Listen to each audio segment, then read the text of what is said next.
Mr. Mars, this week in auto history. Yes, sir. We found a few things this week that we thought were really interesting. One to start out on March the 28th in 1901. Even though Gottlieb Daimler died in 1900, his engineering really influenced a lot of things, such as by 1901, the first Mercedes 35 horsepower motor was out and developed by Wilhelm Mayback. So it's a familiar name if you'll think about it, all the luxury cars. So it was regarded as the first modern automobile because it introduced a longer wheelbase, lower center of gravity, things that are reflected in today's passenger cars. Then on March the 30th of 1971, jumping in here real quick, because of the increased growing demand for smaller fuel-efficient vehicles at the time, GM Vega. Now, originally, it was praised for all the styling. Don't make fun of the Vega. I had two of them. My brother had one. Making fun of them. I always wanted the small block Chevy in the front of it, tubs and everything. Yes. Yeah. But anyway, it had some durability issues, particularly engine reliability. So it was a start to compete with the imports that came with the shifting automotive landscape because of fuel economy concerns. And all of that, yeah. April the 1st, 1976. Now, this is the founding of Apple Incorporated. Now, I bring this up because Apple's not an automaker. But if you think about the influence that Apple's had on the automotive segment, I mean, Apple CarPlay is on almost everything nowadays. And so all those advances have really influenced where we're at with our car technology. Then April the 2nd, 2003, the launch of Tesla. Now, this was the big first major shift towards electric mobility, even though electric for 100 years.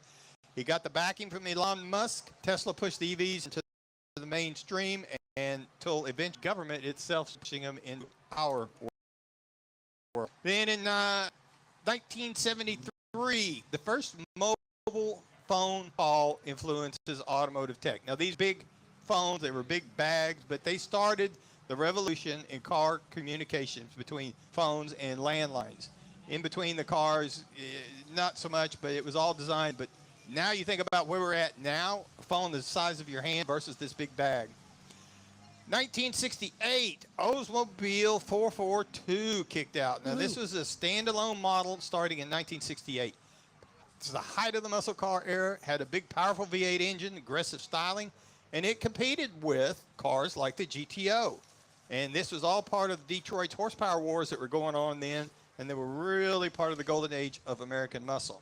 April the 4th, 1964, introduction of the Plymouth Barracuda, more muscle car. Nice. Now, this was designed to compete with the Mustang, and it came out just a few weeks before. They really pushed to get it out before the Mustang actually rolled out, but they knew it was coming.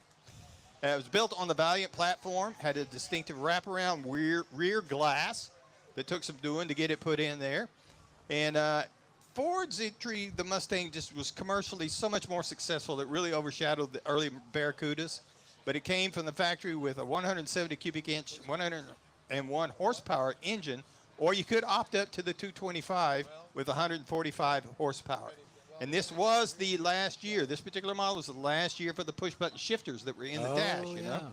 And eventually, most of us remember it with a 273 cubic inch, 180 horsepower, two-barrel engine. Car retailed for $2,512. Way too much. In April 4th, 1949, the Volkswagen Beetle rolled into the U.S., and it became one of the best-selling cars of all time because of its simple engineering, affordability, and distinctive shape that made it really a global icon, not just in America. And that was some of the things that we found interesting this week in automotive history. All right. Cool. Thank you, sir.